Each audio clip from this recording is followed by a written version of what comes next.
Well, joining me now, Roger Alton, the executive editor of The Times, and Chris Bryant, the Shadow Justice Minister, who has had his phone hacked himself. And Chris Bryant, the Select Committee really got no further today, did it? We've ended up with one person's word against another. Well, I think we did get somewhere. We learned that we got some apologies from James Murdoch. We learned that James Murdoch hasn't the faintest idea what goes on in his own organisation. We learnt that James Murdoch doesn't refer to the organisation as his organisation, but as the company, as if it's nothing to do with him. And we learnt that at least somebody at News International has been lying. Personally, I suspect that all of them have been lying to various different degrees. James Murdoch had to sort of portray himself today as either being incompetent or being a liar, and he chose to go for being incompetent. It's extraordinary, Roger Alton, the kind of inconsistencies that remain. This jump in the amount of money to $750,000 that James Murdoch, didn't think to ask about? Well, no, it was damages plus costs. Mr. Murdoch had been advised that it was a good thing to do to settle. The cost might go higher. That was an award that could be done for Gordon Taylor. I think he was right to do that. He said in the hearing that he didn't want to drag the company's name through the courts, and I think the arguments for settling were perfectly fine. The idea that it's as a sort of bribe to keep as a hush money, I think, just doesn't wash. Does that? It certainly does wash, I'm afraid. What you've just said is a complete load of nonsense, and you know it yourself. Because the truth of the matter is that when somebody makes a claim about a newspaper and the newspaper decides to make an offer, let's say they offer £100,000, they might then take into consideration that if it went to court that there would be additional costs, but you wouldn't add on the total costs of both sides and then give all that money to the litigant, because you would, in a sense, you wouldn't be saving yourself any money. You'd be better off going to court. Of course, it was solely to buy silence. It was part of the cover-up, which was organised by people at the very top of the organisation. Well, there clearly wasn't a cover-up. What James Murdoch admitted today was that the company hadn't dealt with issues of corporate governance sufficiently, and he admitted that and apologised.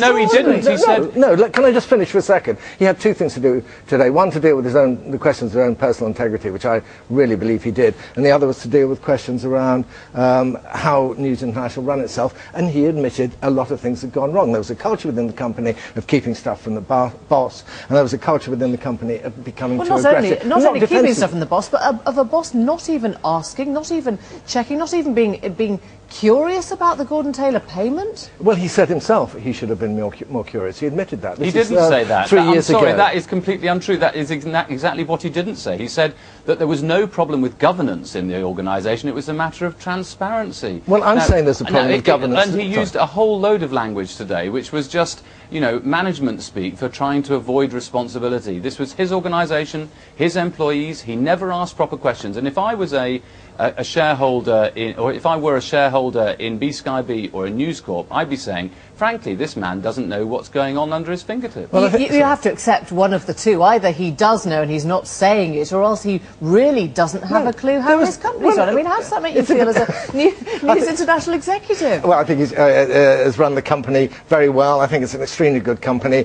and with a huge number of very good people there, unfortunately slurred by There's just Tom a little Watson. bit of a problem, isn't there, that nearly 6,000 people had their phones hacked. Hundreds of people were harassed and intimidated by being trailed.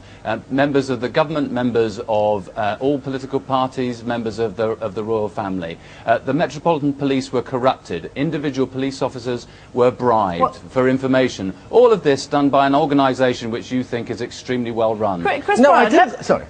Go on, you can answer that. I said there have been a whole heap of problems around the governance of the company. These are being addressed. James Murdoch said they were being addressed and apologised for issues like surveillance. We know that there was a big problem in the News of the World in the middle of the last decade of illegal accessing information. That has now stopped. The paper's been closed. Lots of people have lost we've heard all of this from people from News International for years and years and years now, and it's only because some people took News International to court that some of the material came out.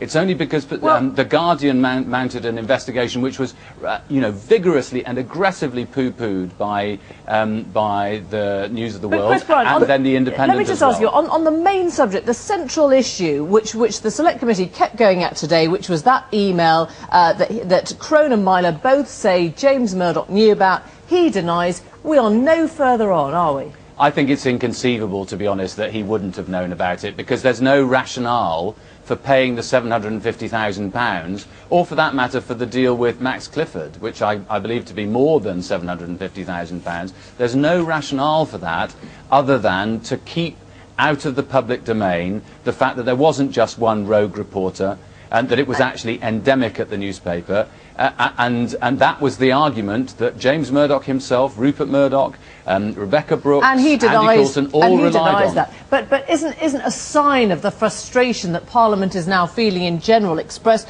when Tom Watson makes that completely outrageous statement about the mafia? The mafia kills people. Well, I mean, it was certainly colourful language. I've been accused of colourful language myself in the past, and of course so has the Sun and the News of the World. Indeed, when the committee produced its report just before the last general election and said that it was inconceivable that senior people at the newspaper didn't know about the For Neville email, the newspaper attacked individual members of the newspaper. I think they called Tom Watson a toady and so on, for actually, bringing to light. Indeed, Murdoch said one problem they'd done was been far too aggressive when the company had been criticised. This was wrong. He admitted it's wrong. One of the reasons is that people have always attacked in ferocious terms, like Tom Watson today, the company. That's why they were over defensive and not dealing with the problem. They're now dealing with the problem. They had committed crimes and they wanted to cover them up, and so they lied. Okay, something they vigorously deny, of course, as you know. No, they don't. They own up to it. Roger Alton. What the surveillance he's apologised for. The phone hacking scandal has resulted in 2 jail sentences, a number of arrests, and doubtless some court cases coming down the line. It's resulted in the ending of the B-Sky B deal, the closure of a newspaper. Lots of people lost their jobs. A lot has happened, Roger, Mr. Bryant. If it were true what Mr. Murdoch was saying, why wouldn't he then pay every single person who is now litigating against them the whole cost of possibly going to court? Very last word, final word to you, Roger, and then we've got to close. I think it's time to move slightly away from this. There's nowhere else for this to go. Of course you do. There's people to go to prison yet. Thank you very much indeed. Thanks to both of you.